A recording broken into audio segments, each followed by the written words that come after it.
இப்போ நம்ம பார்க்க போகிற டாபிக் 12th ஃபிசிக்ஸில் யூனிட் 3 இம்பார்ட்டன்ஸ் சம் பார்க்க போகிறோம். எக்ஸாம்பிள்ஸ் 3.14. இதில் என்ன கொடுத்துருக்காங்க அப்படின்னா, ஒரு டர்ன்ஜென்ட் கால்வனாமீட்டர் எடுத்துக்கிறோம். அதோட டயாமீட்டர் வந்து 0.24 மீட்டர். இது வந்து 100 டர்ன்ஸில் இருக்குது. அதோட மேக்னெட்டிக் ஃபீல்டு வந்து 25 × 10⁻⁻⁶. இப்போ நம்ம என்ன கால்குலேட் பண்ண போகிறோம் அப்படின்னா, the current which gives a deflection of 60 degree, அதாவது 60 டிகிரியில் எவ்வளோ கரண்ட் வந்து அங்கே ஃபார்ம் ஆகுது அதை தான் நம்ம என்ன செய்ய போகிறோம், கண்டுபிடிக்க போகிறோம். அப்போது the radius of the coil எவ்வளோ அப்படின்னா 0.12 மீட்டர்.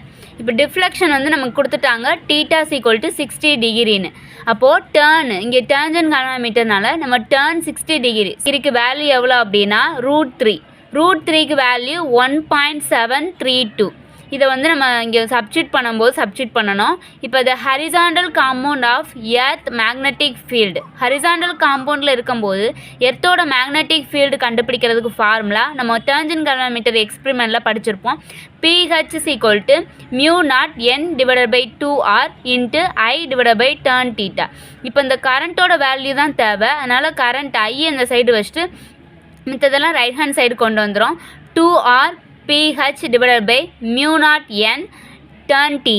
இப்போ வேல்யூ தெரியும், அதை சப்ஸ்டியூட் பண்ண போகிறோம். 2 × ஆரோட வேல்யூ ரேடியஸ், அப்போ 0.12 × 25. pHோட வேல்யூ 25 × 10⁻⁻⁶ டிவைடட் பை μ0ஓட வேல்யூ எவ்வளவு அப்படின்னா 4 × 10⁻⁷ இன்ட்டு இந்த n டர்ன்ஸ்னால நம்ம இங்கே 100 போட்டிருக்கோம். இங்கே பை 3.14. இங்கே tan θ 60 டிகிரிக்கு எவ்வளவு கண்டுபிடிச்சோம், 1.732 கண்டுபிடிச்சோம். இப்போ நம்ம மல்டிபிள் பண்ண போகிறோம். 2 × 25 வந்து 50. 50லேருந்து 0.12 வந்து நம்ம மல்டிபிள் பண்ணால் நமக்கு எவ்வளோ கிடைக்கும் அப்படின்னா 6 கிடைக்கும். அப்போ 6 × 1.732 நம்ம மல்டிபிள் பண்ணோம் அப்படின்னா நமக்கு 10.392 கிடைக்கும். அதை தான் இங்கே எடுத்து எழுதியிருக்கோம்.